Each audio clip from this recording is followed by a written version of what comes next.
Taste the Daily. Thoothukudi மாவட்டம் திருச்செந்தூரில் 3 மாதங்களுக்கு மேலாக குடிநீர் வராததால் பொதுமக்கள் தங்களை திட்டுவதாக திமுக கவுன்சிலர்கள் 2 பேர் வாட்ஸ்அப்பில் தங்கள் மனக்குமுறலை வெளிப்படுத்தியிருக்கின்றனர்.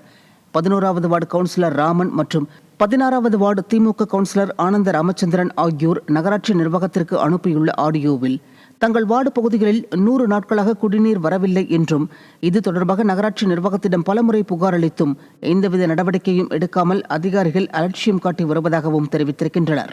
திமுக கவுன்சிலர்களே பொதுவெளியில் குற்றம் சுமத்தும் அளவிற்கு விடியா திமுக ஆட்சியில் அதிகாரிகள் அலட்சியமாக இருப்பது அம்பலமாகியுள்ளது. சேலம் மாவட்டம் மேட்டூர் அருகே உள்ள நீர்நிலைகளில் ஏராளமான மீன்கள் செத்து கரை ஒதுங்குவதாக குற்றச்சாட்டு எழுந்துள்ளது. மேட்டூர் அணையை சுற்றியுள்ள ரசாயன தொழிற்சாலைகளில் இருந்து வெளியேறும் கழிவுகள் நேரடியாக காவிரி ஆற்றில் கலப்பதால் ஏராளமான மீன்கள் செத்து கரை ஒதுங்குவதாக பொதுமக்கள் குற்றம் சாட்டியுள்ளனர். ஆற்றில் கழிவுகளை கலக்கும் தொழிற்சாலைகள் மீது நடவடிக்கை எடுக்க வேண்டும் என கோரிக்கை விடுத்தனர். விடியா ஆட்சியில் நடைபெறும் இச்சம்பவங்கள் குறித்து காவல்துறையோ ஆட்சியாளர்களோ கண்டுகொள்வதில்லை என பலரும் குற்றம் சாட்டியுள்ளனர்.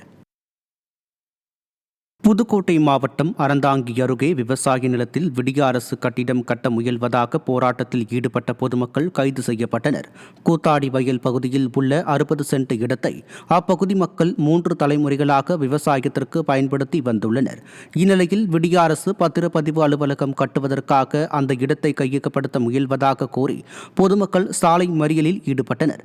அவர்களை போலீசார் கைது செய்து தனியார் மண்டபத்தில் அடைத்த நிலையில் சம்பந்தப்பட்ட இடத்தை கருணை அடிப்படையில் பட்டா மாற்றம் செய்து தர வேண்டும் என வலியுறுத்தியுள்ளனர்.